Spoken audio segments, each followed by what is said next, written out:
अगस्त 1 तारीख के हलाई संबलपुरी दिन मनासन किए क्या करथिला काण हिला सब ई वीडियो रे सारा देखमा। 1913 मसीहा अगस्त 1 तारिख अषाढ़ शुक्ल पक्ष षष्ठी तिथि रे सोनपुर रे जन्म ग्रहण करथिले गुरु सत्यनारायण बहिदा।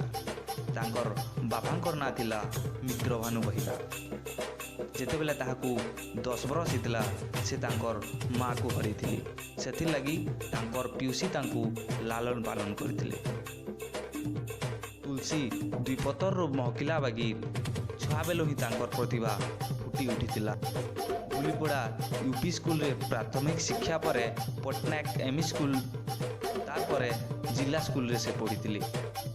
छात्र समय से संबलपुरी लेखा प्रति एते आग्रही थिले जे प्रतिबिंब बोलिकरी गोटे पत्रिका संपादन करथिले। संगे संगे सिरपुरा बोलिकरी गोटे हाथ लेखा पत्रिकाटे भी से संपादन करथिले। 1930 साले से मैट्रिक पास कले। कॉलेज पढ़वार बहुत इच्छा थिले भी पैसा पतर अभाव रो कॉलेज पढ़ी नहीं पारली। कहे जे कि सेतेबेले कटक आर कोलकाता रे ही कॉलेज थिला, जेन ठाने कि धनी घरर पिला माने ही जाइकरी पाठ पढ़ी पारुथिले। तारु तारु से सीटी कले। 1936 रे सीटी पास कला परे 1937 रे तृतीय शिक्षक भावे जज स्कूल रे चाकरी जीवन आरंभ कले। परे 1940 रे मेलछामुड़ा भरनाकुरा स्कूल के हेडमास्टर हेकरी बदली हेले। तांकर चाकरी जीवन रो शेष आरु बड़खा अध्याय कटिथिला 1946 रु अवसर नेबा तक जिला स्कूल रे।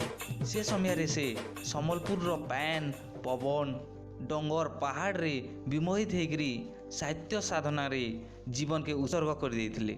बाटे घाटे जहाँ के देखले से संबलपुरी लेख, संबलपुरी कह, संबलपुरी पिंध बोलिकरी चेतई दौथिले। आर जदि जानले जे किए संबलपुरी लेखा लेखी करुचे सबुदिन देखाईकरी संबलपुरी साहित्य संस्कृति बाबद चर्चा करुथिले। से लिखिथिले, संबलपुरर तुमे बाबू तुमर संबलपुर, अब्बल संबलपुरी लेख संबलपुरी सुर। से समय तत्कालीन मुख्यमंत्री डॉक्टर हरिकृष्ण महताब तांकू डाकिकरी संबलपुरी आउ ओडिया गुटे आ बोलिकरी जुक्ति बाढ़ी। किंतु सत्यनारायण बहिदार आज्ञा ताकर कथारे राजी नहीं है। आउ कहले, मु जेन द्विपद कहमी सेटा जदि आपण बुझी पारिकरी बुझेई पारबे ताहेले मानमी जे ओडिया आउ संबलपुरी गुटे आ बोलिकरी। आउ से कहिथिले, खेबड़ाली लेदाटे बद कला लेतीटे किछि बुझी नहीं पारिकरी मुख्यमंत्री मानिथिले जे संबलपुरी ओडिया भिन्न है बोलिक। तांकर स्त्रींकर ना होचे तियरिणी बहिदार। बिहा हेबार 10 बरस परे से भी मृत्युवरण करथिले।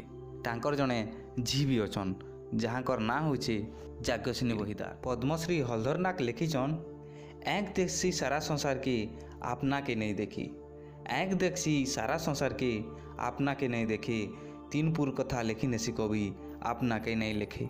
गुरु सत्यनारायण बहिदारकर संबलपुरी भाषा प्रति अवदान के मने पकाबार लगी तांकर जन्मदिन रे पालन ही आसुचे संबलपुरी दिन। अगस्त 1 तारिख संबलपुरी दिन। पिंधमा संबलपुरी, खायमा संबलपुरी, कहेमा संबलपुरी, नाचमा आर गायमा संबलपुरी। ई नारा रे संबलपुरी दिन रो महक सबुआड़े बिखरी जाउची। बहिदार आज्ञा कहिथिले, संबलपुरी दिने ना दिने चमकीबा आर देश विदेश रे ना करबा। आमर पिंधना बाजना रंगवती डाल खाई रसर केली देश विदेश रे ना कलान। आहरी आमको संबलपुरी भाषा संस्कृति के आगे बढ़ावार के चेष्टा करबार अछि। माँ माटी आउ भाषा संस्कृति रो बढ़ती दिगे प्रचार आर प्रसार करबार अछि। तो इटा थिला संबलपुरी दिन आउ सत्यनारायण बहिदार आज्ञाकर बाबद रे किछि। वीडियो भला लाइक शेयर एंड सब्सक्राइब कर दबो।